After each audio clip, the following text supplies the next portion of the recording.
എല്ലാ വർഷവും നമ്മൾ ക്രിസ്മസിന് കടയിൽ പോയി പ്ലം കേക്ക് വാങ്ങിക്കും, കട്ട് ചെയ്യും, കഴിക്കും. ഇതൊക്കെ തന്നെയായിരുന്നു. എന്നാൽ ഈ കൊല്ലം ഒന്ന് ചേഞ്ചിന് ഞാൻ തന്നെ ഉണ്ടാക്കാമെന്ന് പറഞ്ഞു. എൻ്റെ ഒരു ആഗ്രഹവും അങ്ങ് സാധിക്കുമല്ലോ. നമ്മൾ ഈ കേക്ക് ഉണ്ടാക്കുന്നതിലൊന്നും വലിയ എക്സ്പേർട്ടൊന്നും അല്ല. വല്ലപ്പോഴും ഒരു മാർബിൾ കേക്ക് മാത്രം ഉണ്ടാക്കിയിട്ടുള്ള ഞാൻ ഭയങ്കര കോൺഫിഡൻറ്റോടു കൂടിയാണ് ഈ കേക്ക് ഉണ്ടാക്കിയത്. നമ്മുടെ ആ ഒരു കോൺഫിഡൻ്റ് ആണല്ലോ നമ്മുടെ എല്ലാത്തിൻ്റെയും വിജയം. പ്ലം കേക്കിൻ്റെ ആഗ്രഹം എന്ന് മനസ്സിൽ വന്നോ അന്ന് മുതൽ ഇൻസ്റ്റയിൽ ഒരു 20 വീഡിയോസ് എങ്കിലും ഞാൻ സേവ് ചെയ്ത് വെച്ചിട്ടുണ്ട്. എന്നാൽ ഞാനിത് ഉണ്ടാക്കാൻ തുടങ്ങിയപ്പോൾ ഇതൊന്നും എടുത്ത് പരീക്ഷിച്ചിട്ടുമില്ല. എൻ്റെ സ്വന്തമായിട്ടുള്ള ഒരളവിൽ എല്ലാം ഒരു ഊഹത്തിനങ്ങോട്ട് ചെയ്തു എന്നുള്ളതാണ് സത്യവും. എനിക്കാണെങ്കിൽ ഈ പ്ലം കേക്കിനുള്ളിലെ ആ ഡ്രൈ ഫ്രൂട്ട്സ് ആണ് ഏറെ ഇഷ്ടം. അതുകൊണ്ട് എൻ്റെ കേക്കിനാണെങ്കിൽ ഞാൻ നിറയെ ഡ്രൈ ഫ്രൂട്ട്സ് ആഡ് ചെയ്തിട്ടുണ്ടായിരുന്നു.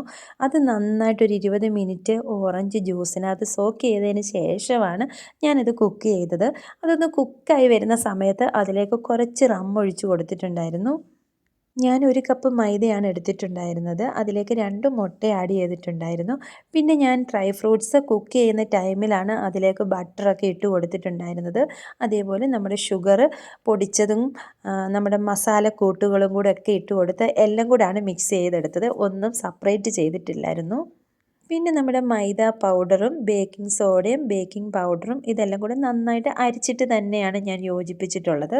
ഇനി എനിക്ക് കേക്ക് ഉണ്ടാക്കാൻ പ്രത്യേക പാത്രമൊന്നുമില്ലായിരുന്നു. ഞാൻ എൻ്റെ ചായപാത്രത്തിൽ തന്നെ അത് സെറ്റ് ചെയ്ത് വെച്ചു.